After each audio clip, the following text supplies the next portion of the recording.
மேற்குக்கும் கிழக்குக்கும் எவ்வளவு தூரமோ அவ்வளவு தூரமாய் கர்த்தர் நம்முடைய பாவங்களை நம்மை விட்டு விலக்கினார். மனிதனுடைய சுபாவம் தப்ப மன்னிப்பாங்க, மறக்க மாட்டாங்க. ஆனா ஆண்டவருடைய சுபாவம் என்ன தெரியுமா?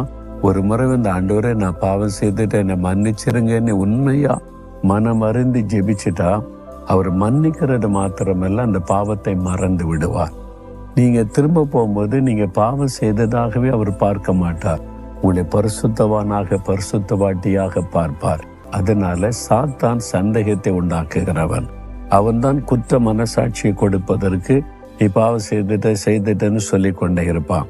நீங்க என்ன சொல்லணும்? ஒரு காலத்துல நான் பாவம் செய்தது உண்மைதான். இயேசு கிறிஸ்துவின் ரத்தம் என்னை கழுவி விட்டது. அவர் என் பாவத்தை கிழக்குக்கு மேற்குக்கு எவ்வளவு தூரமா அவ்வளவு தூரமாய் விலக்கி விட்டார். இப்போ அந்த பாவத்துக்கு எனக்கு சம்பந்தம் இல்லை, அப்பாலே போ சாத்தானே சொல்லுங்க, அதோட ஓடி போயிடுவான்.